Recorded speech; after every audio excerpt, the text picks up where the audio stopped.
जिसका नाम नहीं मरता हर दिल में बस जाता है।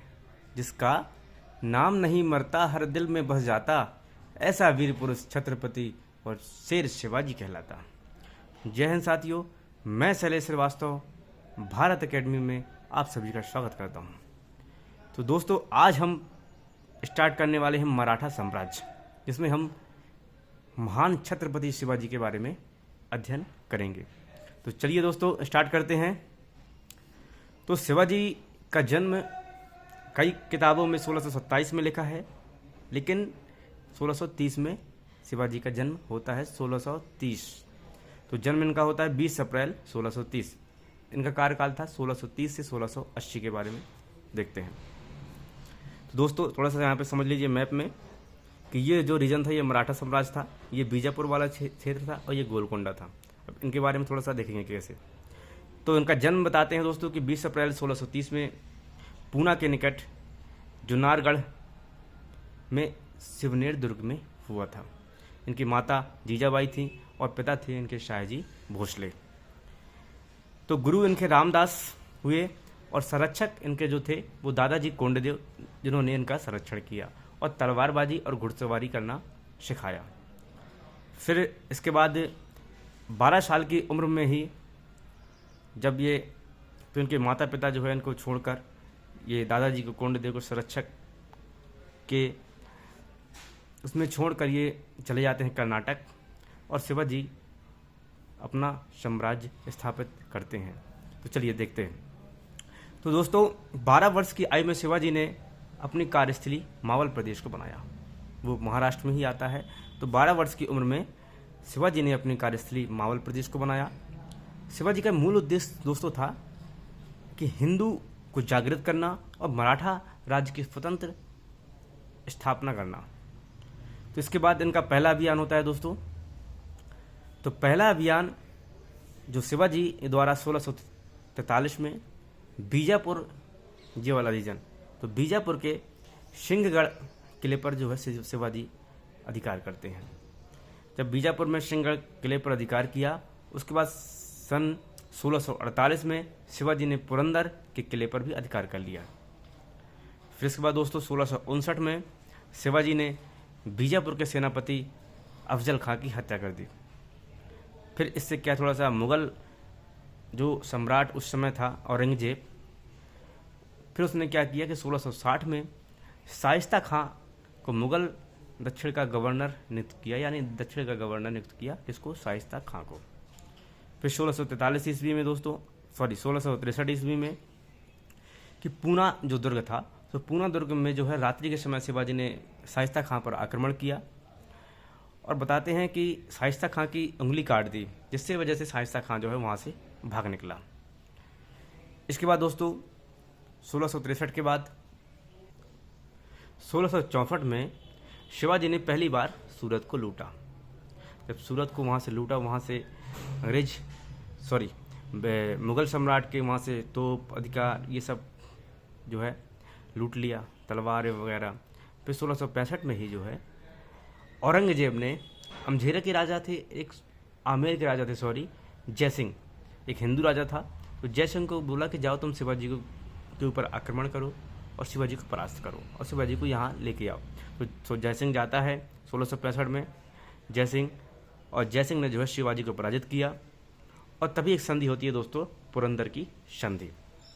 तो प्रश्न आएगा कि पुरंदर की संधि कब हुई थी? तो 1665 ईस्वी में हुई थी। किसके मध्य हुई थी? तो जयसिंह और शिवाजी के मध्य हुई थी, जिसमें शिवाजी ने जो जीते हुए किले थे 35 किलो में से 23 किले मुगलों को लौटाए। फिर इसके बाद क्या होता है दोस्तों कि सन 1666 ईस्वी में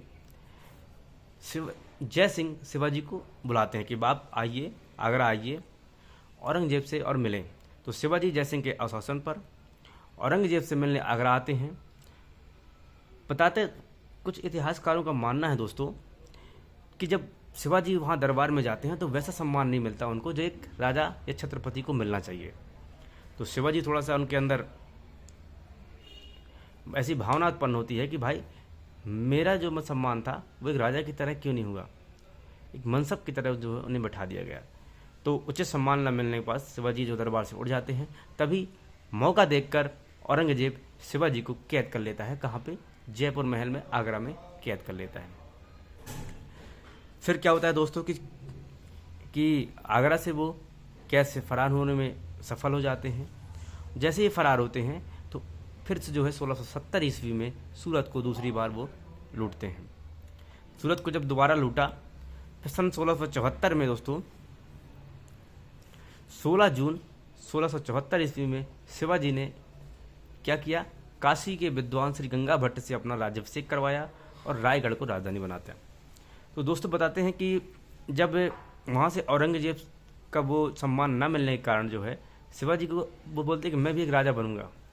और जब वहाँ महाराष्ट्र के जो है ब्राह्मणों से बोलते हैं कि वो आप मेरा राज्याभिषेक करवाइए, तो महाराष्ट्र के ब्राह्मण जो है मना करते थे। तब जो है शिवाजी काशी के एक ब्राह्मण थे पंडित श्री गंगा भट्ट जी को बुलाते हैं और उनसे ही अपना जो है राज्याभिषेक करवाते हैं। फिर दोस्तों जैसे ही राज्याभिषेक होता है तो उनकी माँ जीजाबाई का देहांत हो जाता है। तो इस कारण उन्हें लगता है कि कुछ मेरा राज्याभिषेक की वजह से ऐसा कुछ हुआ। तो वो एक तांत्रिक थे निश्चलपुरी, उससे दोबारा वो जो है अपना राज्याभिषेक करवाते हैं। अब जो नेक्स्ट घटना है दोस्तों, ये हम इसका अध्ययन कल देखेंगे, जो कर्नाटक में जो हुआ। फिर इसके बाद 1680 में जो है शिवाजी की मृत्यु हो जाती है।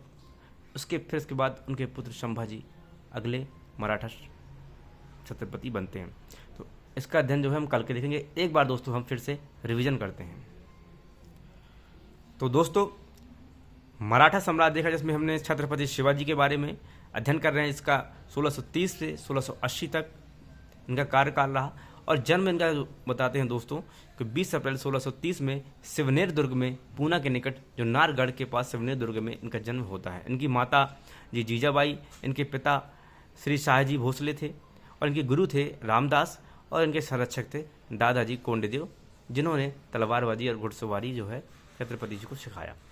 फिर 12 वर्ष की आयु में ये शिवाजी ने अपनी कार्यस्थली मावल प्रदेश को बनाया और शिवाजी का मूल उद्देश्य था कि एक स्वतंत्र राज्य की स्थापना करना। फिर शिवाजी द्वारा पहला अभियान चलाया जाता है 1643 में महज। अब देखिए ना, 1630 में इनका जन्म होता है और 1643 ईस्वी में इन्होंने पहला अभियान चलाया, यानी 13 साल की उम्र में जो है ये बीजापुर के सिंहगढ़ किले पर आक्रमण किया और उस पर जो है अधिकार कर लेते हैं। तो दोस्तों 1648 यानी 1648 में शिवाजी ने पुरंदर के किले पर अधिकार कर लिया। फिर इसके बाद 1659 में शिवाजी ने बीजापुर के सेनापति अफजल खां की हत्या कर दी। फिर 1660 में मुगल सम्राट यानी औरंगजेब ने शाइस्ता खां को अगला गवर्नर नियुक्त किया। फिर 1663 में पूना दुर्ग में रात्रि के समय शिवाजी शाइस्ता खां पर आक्रमण करते हैं और शाइस्ता खां की उंगली कट जाती है, जिससे शाइस्ता खां भाग निकलता है। उसके बाद दोस्तों 1664 में शिवाजी ने पहली बार सूरत को लूटा। फिर 1665 में औरंगजेब ने जय सिंह को जो है शिवाजी को पराजित करने के लिए भेजा, जिससे शिवाजी पराजित हो जाते हैं और जय सिंह और शिवाजी के मध्य होती है पुरंदर की संधि। तो 1665 में पुरंदर की संधि होती है, जिसमें शिवाजी ने 35 किलो में से 23 किले मुगलों को वापस कर दिए। और 1666 में जो है शिवाजी जय सिंह के आश्वासन पर औरंगजेब से मिलने आगरा आते हैं, परंतु उचित सम्मान न मिलने के कारण वो दरबार से उठकर चले जाते हैं, जिससे मौका देखकर औरंगजेब उन्हें कैद यानी जयपुर महल आगरा में जो है कैद कर लिए। यानी जयपुर महल, ये मत समझिएगा कि जयपुर महल राजस्थान में है, ये जयपुर महल आगरा में है। तो जयपुर महल आगरा में कैद कर लिया जाता है उनको और शिवाजी जो है कैद से कैसे भी करके फरार हो जाते हैं, क्योंकि बताते हैं इनको गुरिल्ला युद्ध पद्धति प्रणाली जो प्रशासन पढ़ेंगे अभी उसका बताऊंगा मैं। फिर इसके बाद 1670 में सूरत को आके दोबारा लूटे उन्होंने, पुनः लूटा। फिर 1674 में 16 जून 1674 ईस्वी में शिवाजी ने अपना राज्याभिषेक करवाया काशी के विद्वान श्री गंगा भट्ट से और रायगढ़ को राजधानी बनाया। फिर इसके बाद इनका महा का देहांत हो जाने के कारण जो है दूसरी बार तांत्रिक था कौन था, निश्चलपुरी से अपना राज्याभिषेक करवाया। अब आगे का जो है जानकारी हम अध्ययन कल की क्लास में करेंगे दोस्तों। कल मराठा प्रशासन भी पढ़ेंगे, कैसा प्रशासन था, इनके अष्टप्रधान थे, उनके बारे में अध्ययन करेंगे। तो दोस्तों कैसी लगी क्लास? आप लोग रिवीजन जरूर करिएगा, नोट्स बना लीजिए बढ़िया और बेहतरीन रिवीजन करिए। फैक्चुअल डाटा है, आप याद करिए, कोई भी एग्ज़ाम हो सारे एग्ज़ामों में जो है आप लोगों की हिस्ट्री, ये मॉडर्न हिस्ट्री ज़्यादातर पूछी जाती है। तो मॉडर्न हिस्ट्री आएगी, आप निश्चिंत रूप से तैयारी करें और बढ़िया जॉब पाएँ और अपने माँ बाप का सर ऊँचा करें। तो आज के लिए इतना ही। जय हिंद साथियों।